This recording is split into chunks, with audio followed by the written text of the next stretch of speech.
आदाब नाजरीन, आज हमारे साथ हमारे स्टूडियो में डॉक्टर शमीम अहमद बांडे जी मौजूद हैं। ये हमारी बहुत खुशकिस्मती है कि आज इन्होंने हमें अपना कीमती वक्त दिया। आज हम इनसे एग्ज़ाम प्रिपरेशन के रिलेटेड काफ़ी बातें करने वाले हैं। डॉक्टर साहब, आप अपने बारे में पहले कुछ बताएं। देखिए, इसमें कोई शक की बात नहीं कि आज बहुत मसरूफियत थी मेरी। मैंने कहीं और अपॉइंटमेंट थी मेरी, लेकिन जब आपने कहा कि हमने बच्चों के बारे में बात करनी है, बच्चों के एग्जाम के बारे में बात करनी है, बच्चों के किस तरह से कॉम्पिटिटिव एग्जाम्स की प्रिपरेशन करनी है उसके बारे में बात करनी है, तो मैंने कहा कि नहीं, मैं अपनी सारी प्रायोरिटी जो है वो छोड़ के मैं इस काम के लिए आऊंगा। आपके स्टूडियो में आया मैं। आपने पूछा कि आप मेरे बारे में, तो मैं एक जिला पुंछ के एक बहुत दूर दराज इलाके गांव अड़ाई का रहने वाला हूँ।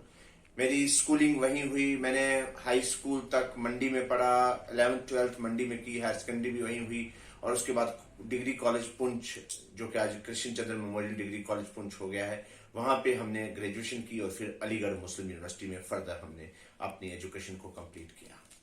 तो नाजरीन, ज़्यादा वक्त ना ज़ाया करते हुए हम इनसे अपना पहला सवाल पूछना चाहेंगे। तो डॉक्टर साहब, कोई भी कॉम्पिटिटिव एग्ज़ाम हो, उसकी प्रिपरेशन कब से हमें स्टार्ट करनी चाहिए? देखिए दोस्तों, सबसे बड़ी बात जो हमारे यहाँ ये एक फोबिया है बच्चों में कि नहीं नहीं, हम जब कोई एकेडमिक क्लास में है तो हमको कॉम्पिटिटिव एग्जाम्स के बारे में नहीं सोचना चाहिए, क्योंकि जब आप वो एक बड़ी खूबसूरत कोट है कि 2 पौड़ियों पे रखने वाला इंसान चल नहीं पाता, तो वो उनका गलत कंसेप्ट है। मैं सबसे पहले बच्चों को यही फोकस करता हूं कि सबसे पहले अपने आप को मेंटली प्रिपेयर कीजिए कि मेरे पास इतनी कैपेसिटी है कि मैं किसी भी कॉम्पिटिटिव एग्जाम्स की तैयारी कर सकता हूं या कर सकती हूं, और साथ में कि हमको एक टारगेट फिक्स कर देना है। जब आप टारगेट फिक्स कर देंगे तो फिर आपका इंटरेस्ट भी बनना शुरू हो जाएगा और आप प्रिपरेशन स्टार्ट कर देंगे। तो प्रिपरेशन सबसे पहले स्टार्ट आपको, मुझे लगता है आज की डेट में तो बहुत बहुत पहले से करना चाहिए, लेकिन कम से कम 6th क्लास के बाद आपको थोड़ी थोड़ी कॉम्पिटिटिव जो बुक्स हैं, मैगजीन्स हैं, है ना, कोई पेपर है, वो पढ़ना चाहिए और राइटिंग स्किल को बढ़ाना चाहिए। तो 6th क्लास के बाद आहिस्ता आहिस्ता, और फिर 9th के बाद बहुत ज्यादा अपने आप को फोकस करके एक टारगेट सेट करके उसका पीछे करना चाहिए।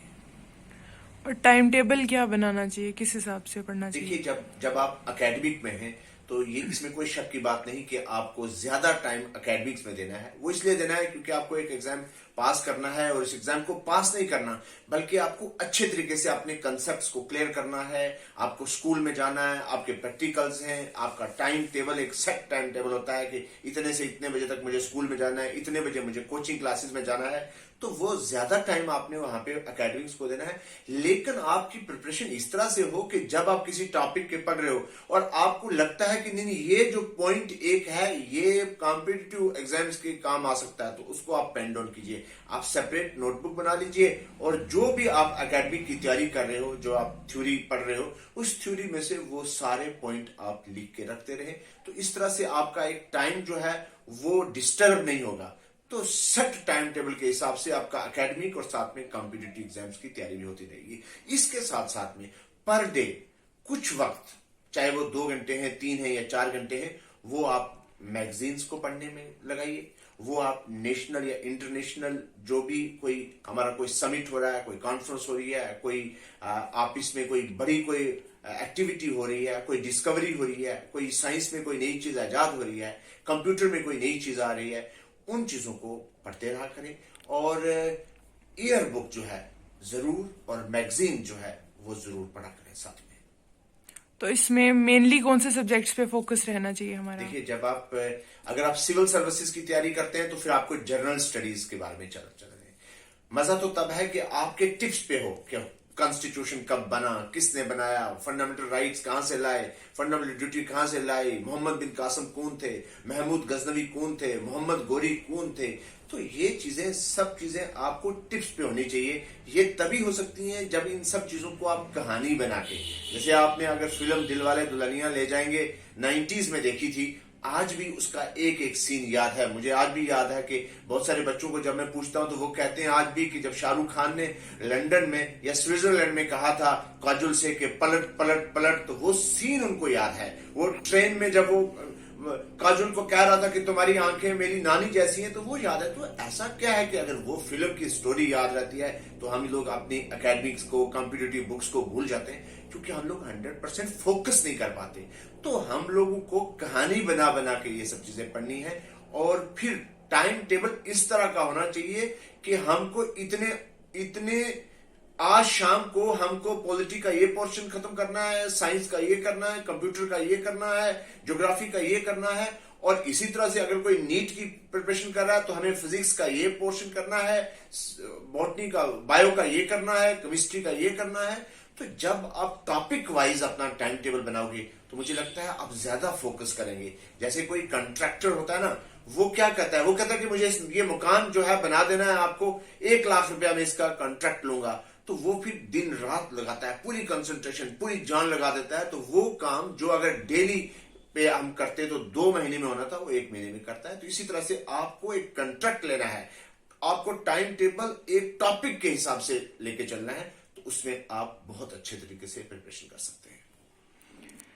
इसमें कोचिंग का क्या रोल रहता है? देखिए, कोचिंग का मतलब क्या है? बहुत सारे बच्चे कोचिंग के बारे में पूछते हैं कि हम कोचिंग के बगैर भी कर सकते हैं। कोचिंग का मतलब होता है गाइडलाइन, कि आपको एक गाइडलाइन मिलती है कि आपको, जैसे नीट के बच्चे हैं, क्योंकि आपके यहाँ नीट के बच्चे बहुत सारे बच्चे हैं, कि हमको बायो में से अगर रिप्रोडक्शन है तो उसमें कौन कौन सा पोर्शन पढ़ना है, कहां से क्वेश्चन आए जा सकते हैं, हमको फोटोसिंथेसिस में क्या पढ़ना है, हमको सेल ऑर्गेनेलिज में क्या पढ़ना है, हमको टेक्सोनमी में क्या पढ़ना है, हमको जेनेटिक्स में क्या पढ़ना है, हमको श्रोडिंगर्स इक्वेशन पढ़ना है, वोगेट्स लॉ पढ़ना है, बाकी चीजें इस तरह से हम लोगों को पढ़नी है, कहां कहां से पढ़नी है, किस टॉपिक पे ज्यादा फोकस करना है, और कौन सा पोर्शन हमको ज्यादा स्कोर दे सकता है। इसी तरह से आपने देखा कि जैसे सिविल सर्विसेज किया है, तो बहुत बार हम लोगों को ये रहता है कि सिविल सर्विसेज में हम लोगों को आइडिया नहीं है, हम किताबें लाते हैं, पढ़ते रहते हैं, ये भी लाओ, ये भी लाओ, ये भी लाओ, और वो बड़ी नेगेटिव बात हो जाती है। ज्यादा किताबें पढ़ने वाला बड़े बड़े कॉम्पिटिटिव एग्जाम्स को क्वालिफाई नहीं करता। क्वालिफाई स्मार्ट लोग करते हैं। स्मार्ट ये नहीं है कि अब आप जाओगे सीधा ब्यूटी पार्लर पे और आपके बहुत सारी क्रीमें लगा के स्मार्ट बन के परफ्यूम डाल के आ जाओगे। स्मार्ट आप मेंटली होने चाहिए, ये फ्रेशनेस कीजिए।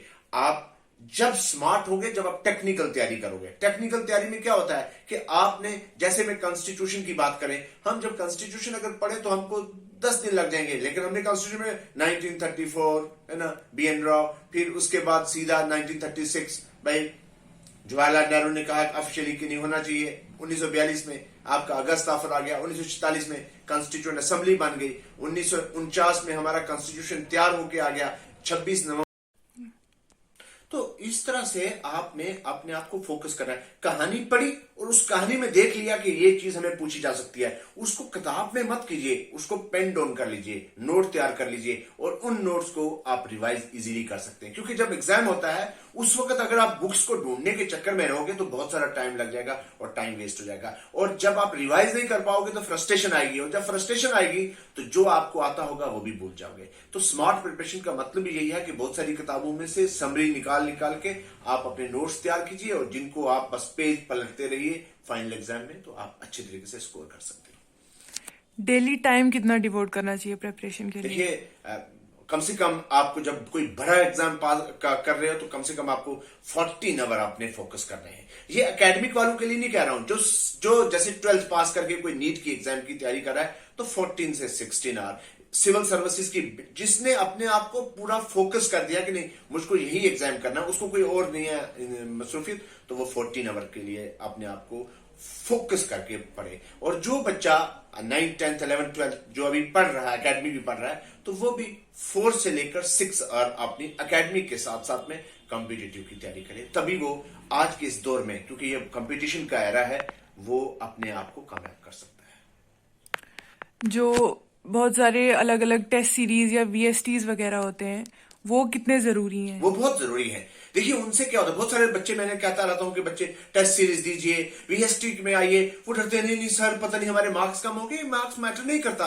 वहां आपको पता लगता है कि हम जो पिछले काफी देर से पढ़ रहे हैं हमारी तैयारी कितनी हो गई है और किस एरिया में, किस पोर्शन में हम लैग कर रहे हैं, और फिर जिस पोर्शन में आप लैग कर रहे हैं उस पोर्शन में आप फोकस करेंगे, अच्छे तरीके से पढ़ेंगे और उसको ठीक कर सकते हैं। तो मुझे लगता है कि ये जो आपका वीएसटी है या टेस्ट सीरीज है, ये आपकी प्रिपरेशन का एक बहुत ही इंपॉर्टेंट पार्ट है।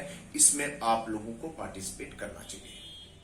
तो डॉक्टर साहब, लास्ट में आप बच्चों को क्या मैसेज देना चाहेंगे? मैं तो बच्चों को यही कहूंगा कि हिमालय में जमी हुई बर्फ और माउंट एवरेस्ट जैसी चोटी और कैस्पियन सी जैसी गहराई क्यों ना रास्ते में आए, अपने आप को फोकस कर लीजिए, टारगेट को सेट कर लीजिए और फिर ये ऊंची पहाड़ और ये गहरी नदी या समुंदर आपकी और आपकी मंजिल के बीच में नहीं आ सकती। बस अपने आप में कॉन्फिडेंस डेवलप कीजिए और जिस दिन आपके बीच में कॉन्फिडेंस आ जाएगा तो कामयाबी आपकी होगी, आपकी होगी और सिर्फ आपकी होगी। मैं आपका शुक्रिया अदा करता हूं, सना स्टूडियो में आपने मुझे बुलाया और मुझे उम्मीद है कि बहुत सारे बच्चों को इसका फायदा होगा। और अगर कोई सवाल पूछना हो तो बच्चे हमें जरूर पूछ सकते हैं और हमारे जो यूट्यूब चैनल है डॉक्टर शमीम बांडे, वहां पे भी विजिट कर सकते हैं और उस चैनल को सब्सक्राइब भी कर सकते हैं। जी, बहुत बहुत शुक्रिया आपका डॉक्टर साहब।